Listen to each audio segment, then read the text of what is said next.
बिस्मिल्लाहिर्रहमानिर्रहीम। अस्सलाम वालेकुम डियर व्यूवर्स।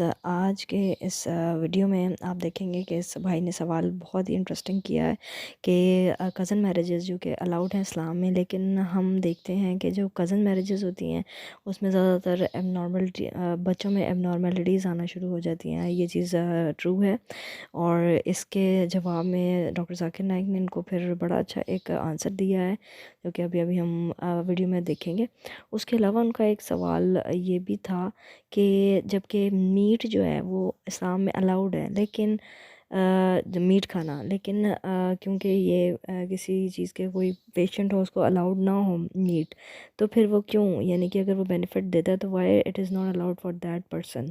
तो ये बहुत ही इंटरेस्टिंग दो सवाल इन्होंने किए हैं इस बंदे ने। तो उसके जवाब में देखते हैं बट डॉक्टर जाकिर नाइक क्या इसको जवाब देते हैं और देखते हैं कि इसके बाद इनका क्या रिएक्शन होता है। Will he be satisfied with the answer और नॉट। तो चलिए वीडियो को शुरू करते हैं और हम भी और आप ये सब लेट गेन सम नॉलेज। रब्बी ज़िदनी इल्मा। अल्लाह ताला हम सबको सीधे रास्ते पर चलाए, आमीन। Yeah, my name is Rahul. I'm a telecoms engineer working in Dubai since 2002. I want to ask a few questions. Coming from my background, I think religion is something that following that, you're safe from having problems in your life. Yeah. My first question is, I recently read a report by a doctor saying that because of marriages in first cousins in Islam, it leads to a higher probability of the fetuses being born as handicaps. Yeah, it increases the probability of the babies born without hands or without legs. So if it was something that could potentially cause harm, it should not have been allowed in Islam. Another point I would like to add to the same question is, recently I suffered a little bit of a BP, and I went to the doctor, and the first thing he said to me is that stop eating red meat, which is again allowed in Islam. So I would think that if these things could be harmful to the human body, these should not have been allowed by who has created us. So if you can clarify me on that. So brother, there's two questions. The first question that is talking about consanguineous marriages. Consanguineous marriages means marriage between close relatives. In English, it's called as consanguineous marriages. And in consanguineous marriages, medical science tells us today, there are high chances of genetic problems. And I do agree with the brother. So why does Islam permit that? Yes. It's clearly mentioned in the Quran, in Surah Nisa, chapter number 4, verse number 22 to 24, the woman who you can marry and the woman who cannot marry is mentioned there. Amongst them, it's clearly mentioned you cannot marry your sister, and a lady cannot marry the brother. It's mentioned. Neither the father, neither the mother. You cannot marry the brother of your father, the ladies, and you cannot marry the sister of your father. That means the important close relatives are mentioned in the Quran. Brother, sister cannot marry, son and mother, father and daughter, paternal uncle, maternal uncle can't marry. But as far as first cousins are concerned, Islam does give permission.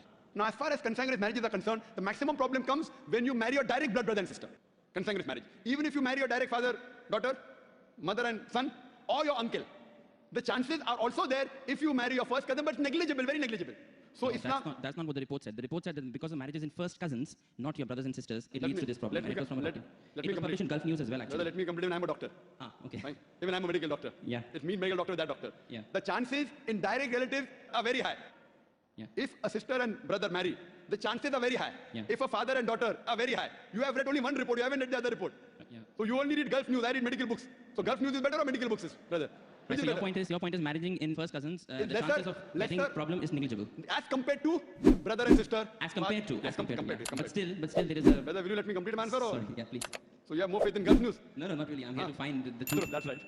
So what you realize that consanguineous marriage, and I agree with you, I didn't say it's not there. Yeah. I'm not trying to beat around the bush.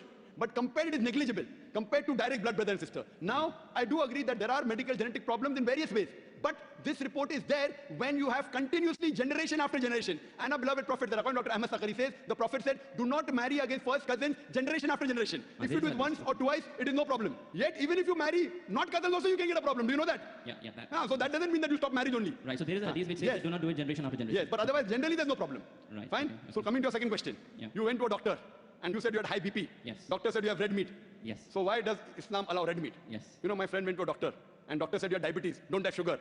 Brother, why do you have sugar? Right. Why? Don't have sugar. My friend went to a doctor, doctor said you have diabetes, don't have sugar. Brother, do you have sugar? Yes, of course. Why you have sugar? Stop having sugar. Yeah, but we can live on vegetables, easily possible. Can you live without having sugar? Can you live without having sugar? Even vegetarians have sugar, brother. Yeah. Are you educated? Yeah. MashaAllah. The problem is that person had a problem with his pancreas. Yeah. In the pancreas, there are islets of Langerhans which break down the sugar. Because my friend had a problem in the pancreas, he could not break down the sugar. Therefore, the doctor said, don't have sugar. Right. If you have some problem of red meat, you should not have red meat. Others can have red meat. Right. The Quran says, A general statement, Quran says, eat what is halal and tayyib for you. There's a verse in the Quran, eat what is halal and tayyib for you. For a person suffering from diabetes, sugar is not tayyib. So according to the Quran, a person having diabetes should have less sugar.